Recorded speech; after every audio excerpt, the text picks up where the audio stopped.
Who else needs more leads and sales in their business? Is that you? You might have heard about lead generation campaigns and lead generation funnels and those kinds of things. But if you're not sure what they are or how to use them, then you're definitely in the right place today. So in today's show, we're going to learn how to use those landing pages that we talked about in the last Tea Time Tips show, and how to incorporate them into lead generation campaigns. And plus, I'm also going to talk about and have you discover why you see those creepy ads from websites that you just visited. And so you visit a website and then you're on Facebook and all of a sudden you're seeing nothing but ads about those red shoes that you saw on Amazon or wherever. I'm here to tell you it's nothing to be afraid of. And in fact, it's something you can and should do for your own business. Stay tuned because we're about to start this episode of Tea Time Tip Show, Marketing for Busy Entrepreneurs. Just in case you don't know who I am, I'm your host, Susan Friesen. I'm founder of eVision Media, and I run and operate a full service web development and digital marketing firm where we help build successful businesses through brand and graphic design, custom website design and development, and then digital marketing so that our clients can be proud of and showcase their business to the world. So you can find more about us at evisionmedia.ca. Do stay tuned for the entire show today because I'm going to be talking about lead generation campaigns, what makes up a campaign, incorporating email marketing into that campaign, and using powerful ad platforms that are available to us, which includes explaining what retargeting and remarketing is. They might seem creepy, but they aren't. And if you understood what's going on behind the scenes, then you might not be so creeped out. So tag somebody who wants to learn more about this topic, and let's get started. Last time we talked about landing pages, and I'll leave a link below to that show. That was 2 weeks ago, and I went into a lot of detail about landing pages, how to set them up, what makes them really good and effective, and all that kind of stuff. But a landing page by itself really is worthless. If you sure go ahead and create a landing page, but if you're not going to drive any traffic to it, then it's useless. It's pointless. So today I'm going to talk about what to do with that landing page that we so wonderfully created in the last Tea Time Tips show.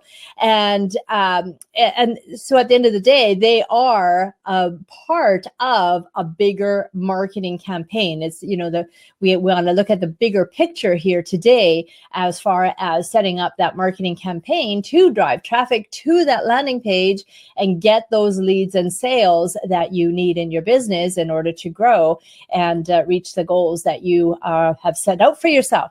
So many landing pages are for the purpose of lead generation. I did talk about different purposes for landing pages last time, but today we're going to focus on the lead generation part of things. So envision a landing page that you've created where the purpose of that page is to get people to put in their email address and their first name in order to get into your list. Into Constant Contact, Aweber, GetResponse, MailChimp, whatever that newsletter service provider is that you use.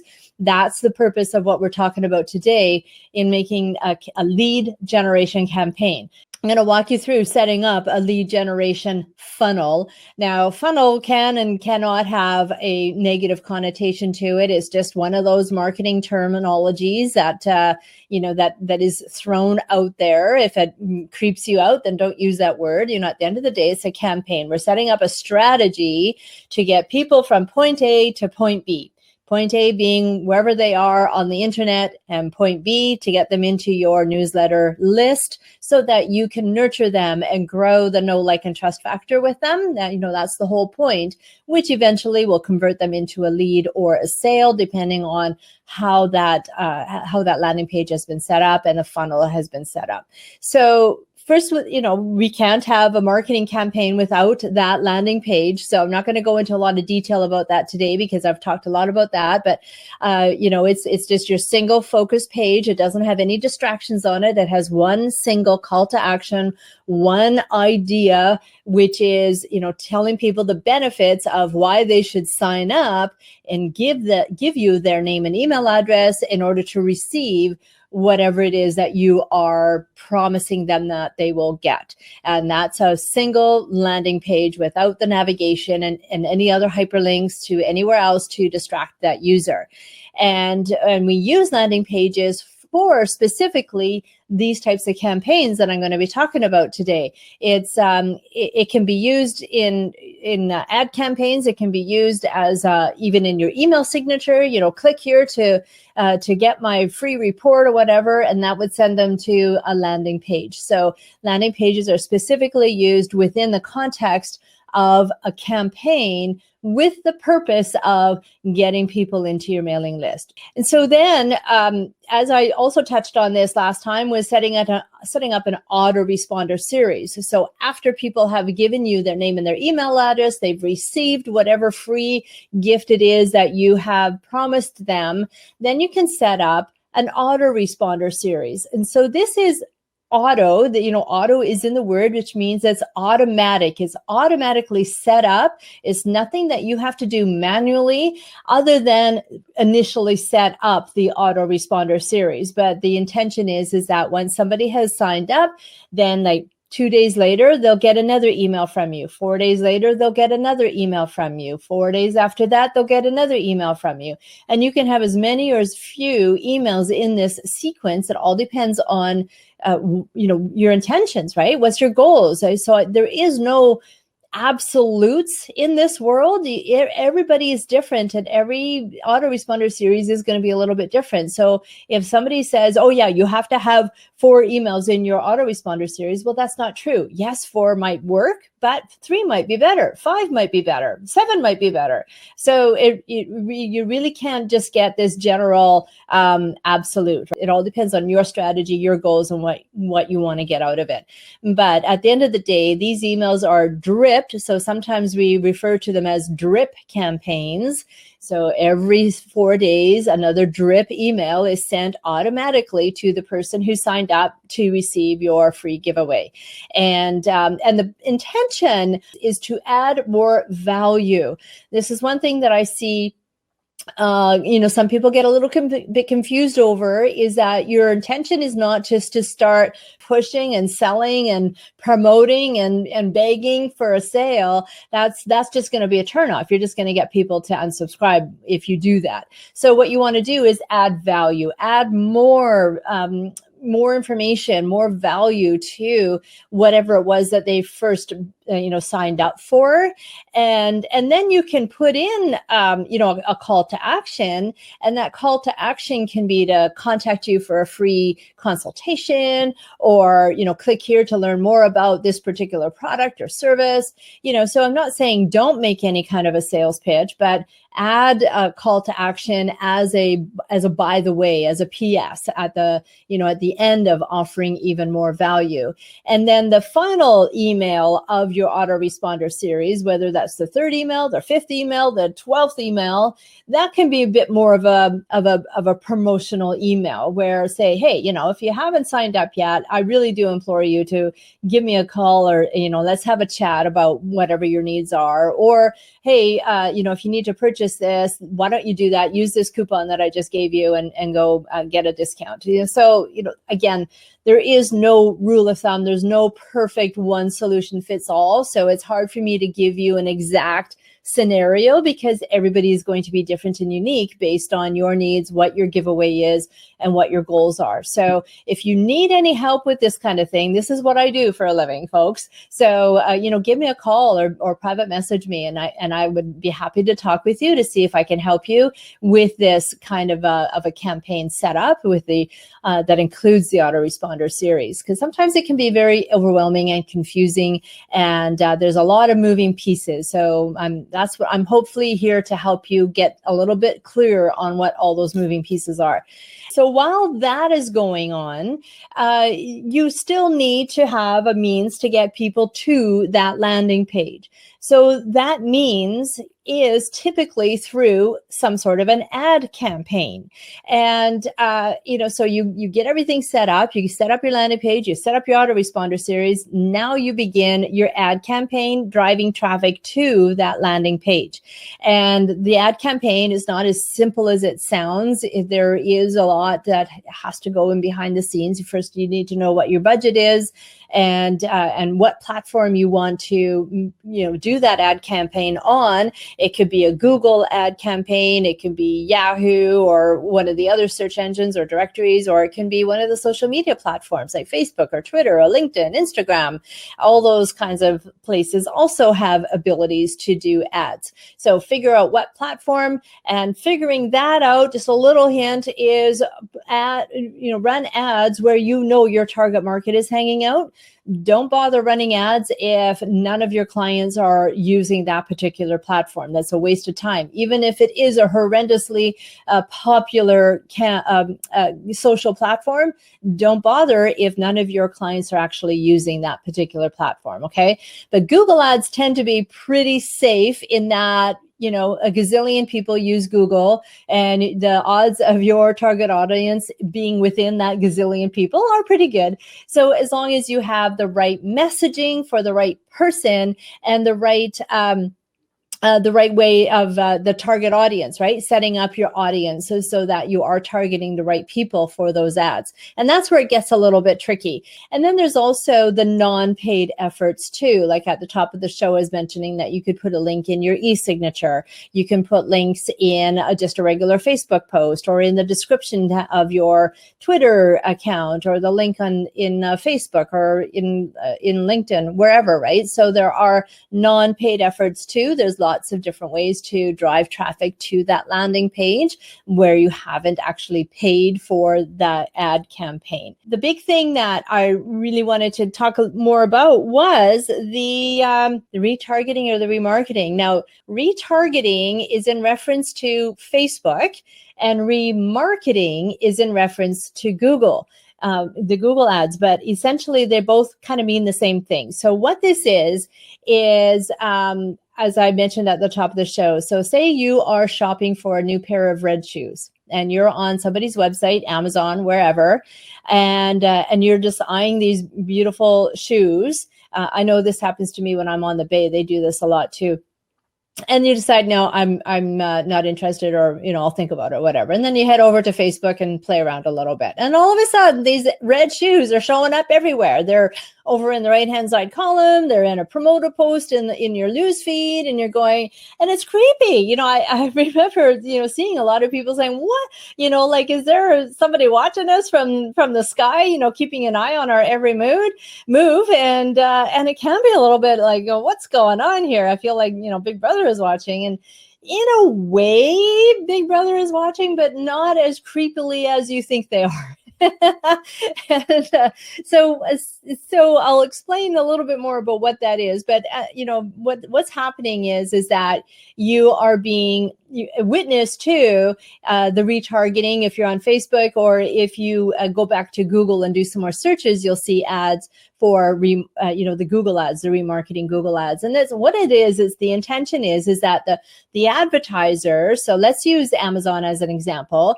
So Amazon has recognized that you were looking at this particular product on their website, the red shoes, and the premise being that, okay, you decided not to make the purchase. So Amazon is going, but wait, and it's kind of chasing after you a little bit. No, you really expressed a lot of interest in this. Here, I'll show you that again, just to see if maybe you'll change your mind. Oh, here's the ad again. Come on, come and watch the, buy my shoes.